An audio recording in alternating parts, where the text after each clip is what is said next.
Hello, my name is Kennedy Mickles, and today I will be presenting a summary of a film titled Sleeping with the Enemy, directed by Joseph Ruben in 1991, as well as its relation and involvement with the psychological perspectives discussed by Dr. Fobbs in our Introduction to Sociology class. So first, I will begin by presenting a summary. A young woman named Laura is married to a man named Martin who has a pathological obsession with control. He's willing to do anything in his power to have complete order over her. At first, he love bombs her, spoiling her with gifts and luxury, all as a disguise to distract her from his true intentions.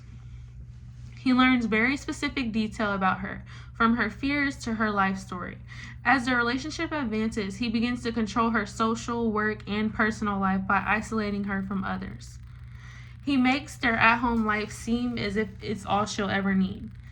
The movie shows a neighbor, aka the doctor, talking to her husband, making a comment about her always looking down over the water. The neighbor tells her that he is such a lucky man for having Laura. During the conversation, the neighbor also invites Martin and Laura to go sailing at night. Martin responds with explaining that he will have to convince Laura due to her fear of the water and inability to swim. When Martin enters the house, he has a talk with Laura, sharing the comment that the neighbor made about her, causing him to build anger and dash her across the face. This was one of the obvious inappropriate behaviors that Martin had. The others were small red flags, which were the controlling, and he more so controlled her to go on the water. She was scared of him. He was an abuser. After the dashing across the face, she then has dinner with Martin. She expresses her opportunity to work more during the week and her desire to work more. Martin immediately disagrees and informs her of their invitation to go sailing. Martin, Laura, and their neighbor, also known as the doctor, go sailing, and eventually they run into bad weather.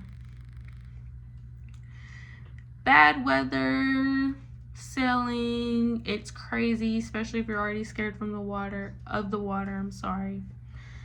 Okay, so Martin goes to see if he can control the boat. The boat is getting out of control.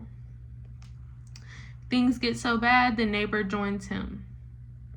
They're tussling with the boat. Laura waits until the perfect time to escape.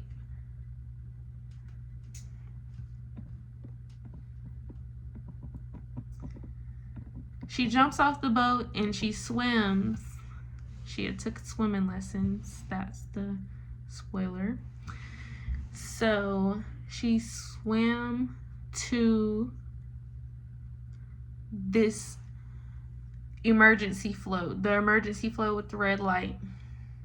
She swam to that, hid there, swam to shore, went into her house. She already had her bag packed, got it, changed her appearance, cut her hair, left for a new town. She left for a new town to build a new life, to start a new life. Laura's main goal was to finally see her mother, and to her husband's knowledge, Laura's mother had passed away 6 months ago. In reality, Laura had moved her mother to another nursing home in preparation for her escape. Laura's escape was successful until Martin received a phone call wishing him condolences from Laura's swimming lessons associate. Martin then began investigating Laura's mother's whereabouts and found that she had been removed from her previous nursing home. He then goes searching for her mother's new whereabouts, and He does end up finding her. He then visits her mother and is talking to the staff at the nursing home. Finds out that she's been getting a visitor. He's determined to find out who the visitor is, and he does, and follows her home. However, when he did reach her house, she had to fight for her life again. At this point, she had no choice but to fight. So he has her at gunpoint at this point. Laura's new lover, Ben, who was her next door neighbor at her new house in her new life, knocks on the door because he's expecting her. Excuse me.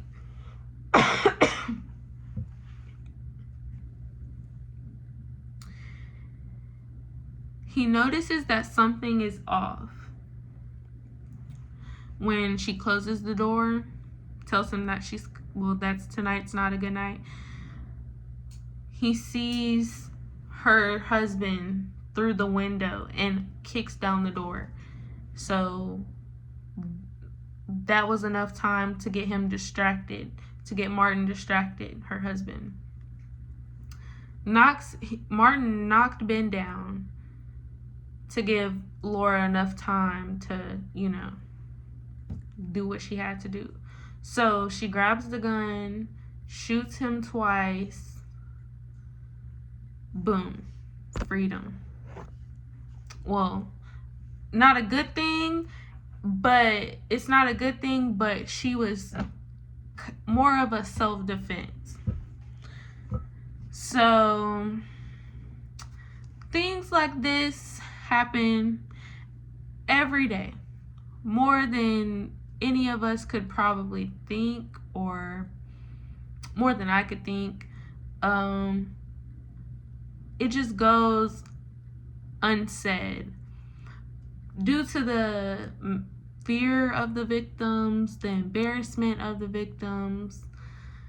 It could be a harsh topic for some. So that is the main reason why it goes untalked about, in my opinion. Next, I will be presenting to you some personal research, real life situations. They happen everywhere, and there are many reasons.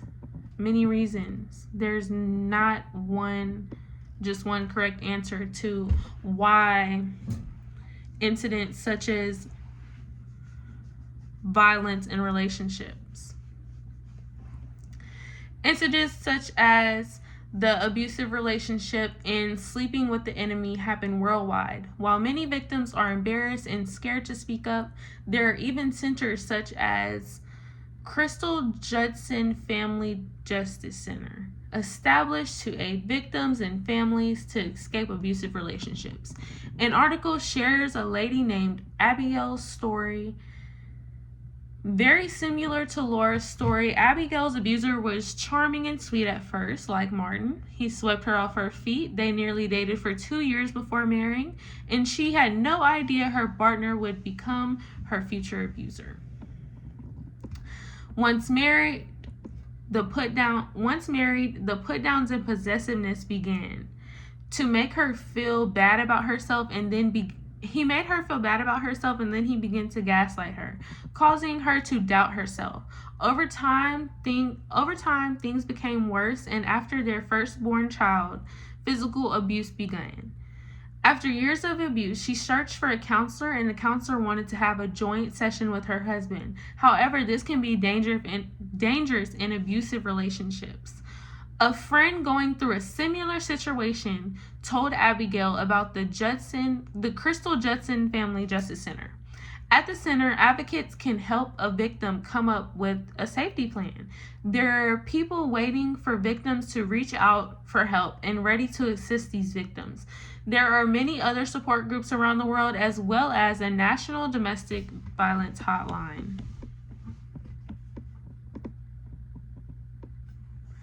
Next is the cultural norms and values found in the film.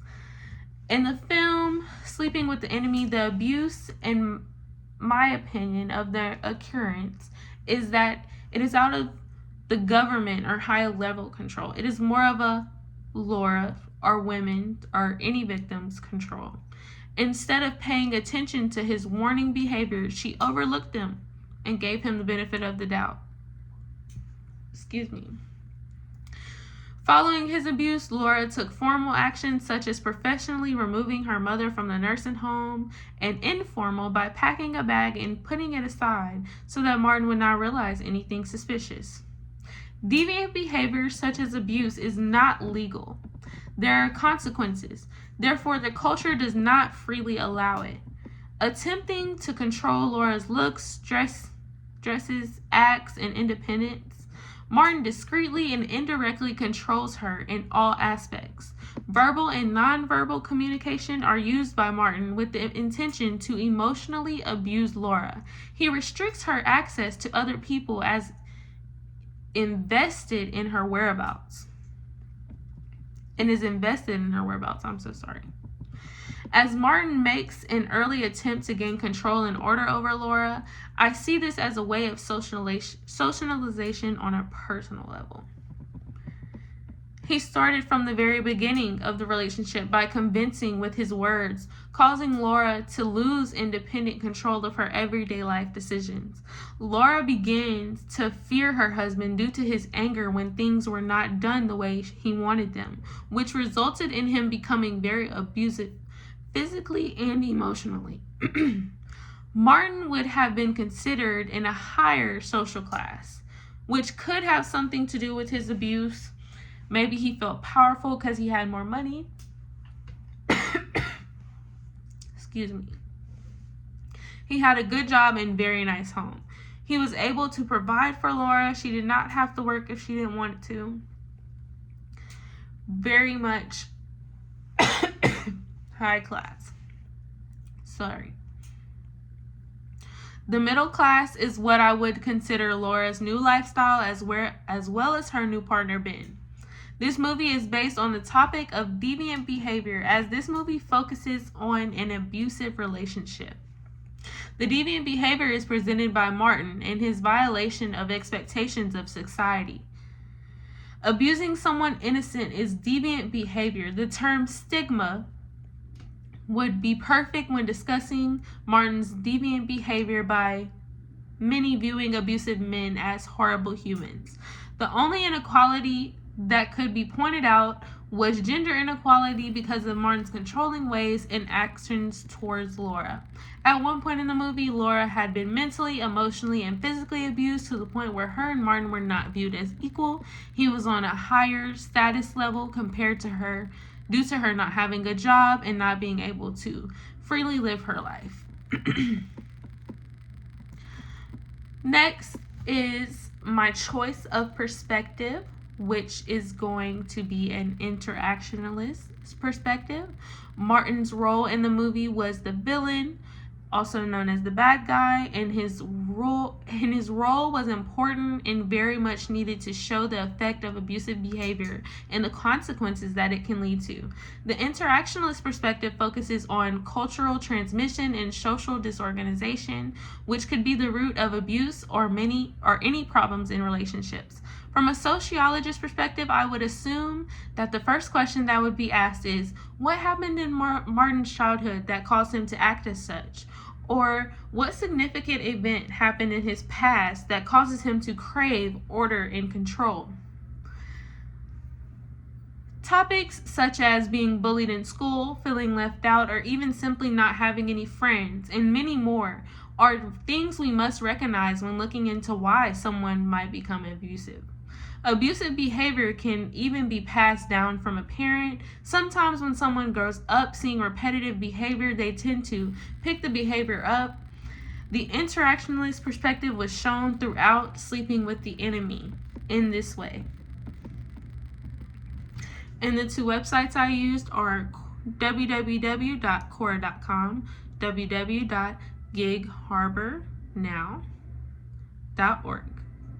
Thank you so much for listening to my presentation.